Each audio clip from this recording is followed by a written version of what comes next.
Essa é uma gravação para a gente falar um pouco sobre a parte de arquitetura e hierarquia de recursos do Kubernetes.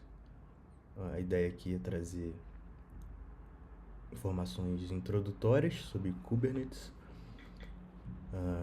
e eu vou fazer mais alguns vídeos à parte para explicar mais sobre recursos e detalhes da infraestrutura utilizando o Kubernetes. Bom, o que é o Kubernetes, apelidado de K8s? K8s é um software desenvolvido pelo Google. Anteriormente era chamado de Borg, internamente no Google, né? Das infraestruturas do Google.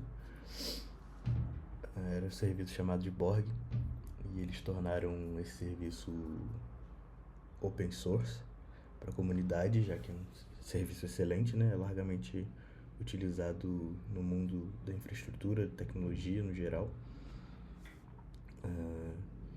E o Kubernetes, ele é excelente porque ele faz orquestração de containers. Então,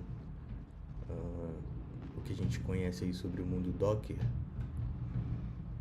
a gente consegue orquestrar de uma forma escalável, mantendo alta disponibilidade, rastreabilidade, segurança, utilizando a plataforma de infraestrutura do Kubernetes. Separei aqui 2 pontos para a gente falar nesse momento. O primeiro é da arquitetura do cluster.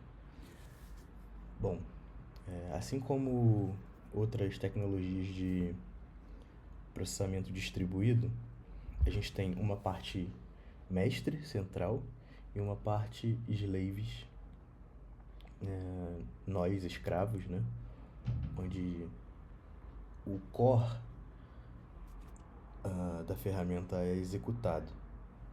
Então, se você olhar outras arquiteturas de softwares que fazem utilização de clusters para processamentos distribuídos, você vai ver algo bem semelhante. Então aqui a gente tem a parte central ali pensante, é o control plane. A gente tem a API server, o etcd, o scheduler e o controller manager. API server basicamente é a porta de entrada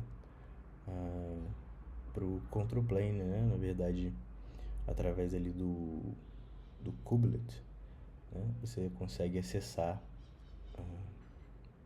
os recursos do control plane através de uma API, né? Então, a gente basicamente não entra, né, no control plane. A gente basicamente, através de comandos, de linha de comando, acessa a API e cria recursos, né? Faz aplicações serem criadas e faz rollout, deploy, tudo que a gente for fazer através da API. A gente não acessa diretamente, assim como é o padrão de mercado no geral das plataformas. O etcd é um banco de dados, chave e valor, onde a gente salva todos os recursos, tudo que está sendo implementado, tudo está sendo registrado ali no etcd. Ele é a fonte da verdade dos recursos e tudo mais. Bom, o scheduler é o serviço que define em qual nó a aplicação vai ser executada, né? Existe toda uma engenharia por trás para manter a saúde do cluster. Então, esse é um assunto mais avançado que a gente pode falar em outro vídeo, mas basicamente o scheduler faz isso, né? Ele escolhe o servidor slave, escravo, né, digamos assim, que vai executar os seus pods e os seus containers. Vamos falar já o que é pod. Kubeprox Controller Manager basicamente é o que faz a verificação, né, dos recursos do estado atual e do estado desejado, para manter a aplicação saudável, né, conforme você necessita. Porque basicamente no Kubernetes você declara através de arquivos que a gente chama de manifestos, são arquivos YAMLs. Você declara ali os seus recursos com suas imagens Docker, dá toda a arquitetura ali de recursos que você precisa para a sua aplicação. Esses recursos estão aqui à direita da imagem. Então, basicamente, você declara através desses manifestos o que você quer. Se esse estado que você precisa for alterado, o controller manager vai trabalhar para voltar àquele estado. Então, é uma questão de manter um estado desejado, né? Isso é reconciliação contínua. Beleza. O container, o kubelet é basicamente ele garante que os containers estejam rodando, né? Ele é como se fosse a conexão com o control plane dentro dos nós.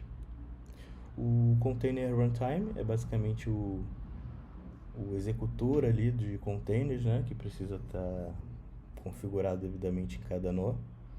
Kubeproxy é a parte de rede, né, configurado no nó e entre os nós, né.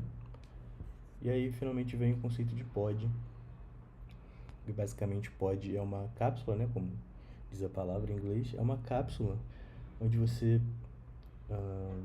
encapsula containers, né? Você encapsula containers e você isola eles ali, e essa é a menor unidade no Kubernetes, né? Os pods. E aí você faz a reconciliação contínua desses pods, né? Dessa unidade chamada pod. E tem diversos recursos ali de verificação de saúde dos pods e tudo mais, escalabilidade dos pods. Então, isso são pods, né? A menor unidade no Kubernetes. E dentro do pod existem containers, um container ou alguns poucos containers, geralmente um container. E falando um pouco agora da hierarquia dos recursos, esses aqui são os recursos mais conhecidos que estão aqui listados, existem outros. Essa cadeia aqui de recursos: cluster, namespace, deployment, replica set, pod, container. Então aqui de baixo para cima a gente tem uma hierarquia, né, do menor para o maior. Então o container é o que a gente conhece do mundo Docker, ele é encapsulado no pod. Então, no Kubernetes, o pod é a menor unidade que é verificada. Então, aí vem logo em cima o replica set. O replica set é basicamente eu criar redundância nesse pod. Então, eu crio réplicas, basicamente, para a minha aplicação escalar. E aí eu posso colocar na frente dessas réplicas um load balancer, ou node port, ou, enfim, isso é um outro assunto. Mas a gente coloca ali um service, né, que geralmente vai facilitar o acesso ao pod. E basicamente a réplica set é isso, é você criar réplicas para escalar a sua aplicação. Réplicas de um mesmo container, de mesmos pods, né, semelhantes. Claro que com identidades e IPs diferentes. A gente tem o deployment, que basicamente é um recurso que administra, ele gerencia a quantidade de réplicas e as estratégias de deploy. As estratégias mais conhecidas aí, entre outras configurações, o deployment faz. Vou citar aqui algumas estratégias de deploy, né? Blue Green, Canary, tem o Rolling Update, tem o Recreate. Enfim, são algumas estratégias aí que o deployment pode ser configurado para utilizar. Namespace basicamente é um recurso simples, onde você isola ali as suas aplicações. Você pode ter diversas aplicações no mesmo cluster distribuído, né, de Kubernetes. E o namespace você consegue isolar ali cada aplicação. Por exemplo, tem um namespace do meus softwares de financiamento, de faturamento da empresa, tem um namespace do RH, os softwares do meu RH, e aí você isola ali as suas aplicações conforme a sua necessidade. E o cluster é a infraestrutura computacional, onde toda essa plataforma do Kubernetes é executada. Tem alguns outros recursos aqui também, mas eu vou parar por aqui. E é basicamente isso aí, uma pequena introdução sobre o Kubernetes.